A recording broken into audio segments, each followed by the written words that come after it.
As you can see, I'm playing crazy, known for stupid physics and really cool builds.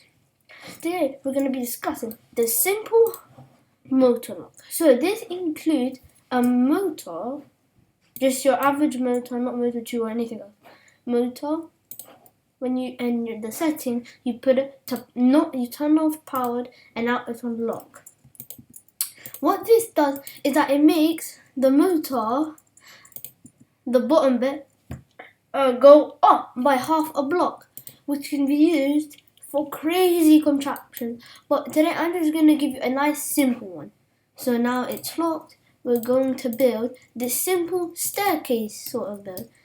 So you can go 1, 2, and 3 sort of. So now what you're going to do is that you're going to put a block here, and then all you have to do is you have to make sure there's a gap, one block gap. Doesn't matter like these are touching. See these two bits? Doesn't matter about that. So then now all it matters is that these aren't touching, these two. So now how you're going to connect it is with a wing panel, 1 by 1, a cylinder, or where is it? I think these are the only two you can do. I might be wrong, but for me these are the ones I only use anyway. So you can put them like that, get your main pilot seat down, and now watch.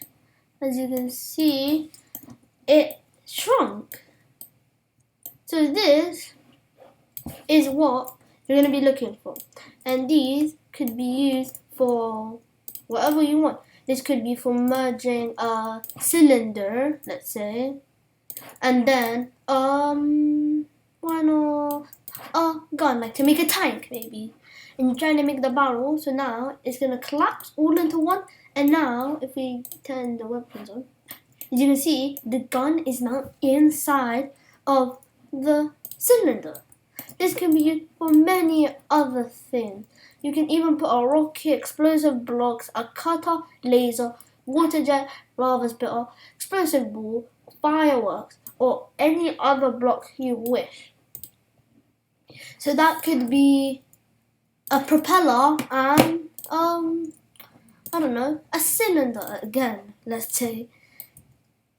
Will it work? Of course it will work. And then you can even see it will fly as of this. See how it moves? That's how we know it will fly. So this is a good indicator.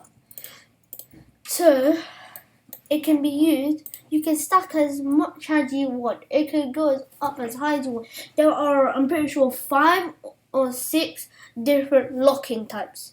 You have motor locking, compressed block locking, angle locking, camera locking, and piston locking. Let me know if there are any others. I'm not sure. I'll have to see into that. But I shall give you a small good example, which is this, my helicopter. It's not the best design, but it does the job. And you can see, as I've done it here, all of these are on like lock, and they're not powered. So if you see here, this is the barrel. So what it's going to do is that it's going to shrink all of these up to the top because it's connected to a block. Or if you could say, it's going to shrink the top all the way down to the barrel. It's got all of this going inside. So watch. See how it all shrinks inside, and you see the little rockets, and you see how the little motors are there. That's how you know it's worked. And you can even see here, if you go up, if you go around, you see how it's worked. That's how we know it's working. And it might increase a little weight, but that's just because of what I've done with it. And it can give you great builds in this case. You can have, let me see if someone else has a good example. I doubt they would, but let's see. That's just a rope. I fell. Whoops. But still, you see the way it locks up, right? That's what you would most likely want. So let's go around. Anyone have a good example of it? Oh, I think he has. Or they have. I don't know. They have a good example of motor locking. And of course, he isn't in the video any sort of way, but he's just an example I saw. So these will all connect down to the bottom, giving him a short little contraption, and then giving him a little sleek design, which would be pretty cool. So that is what these are mainly for, design and function. So that would just be your basic guide. Next episode, I'm going to make camera locking, angle locking, whatever kind of locks you want. So I'm going to see you in the next episode. So goodbye, have a great one, and peace.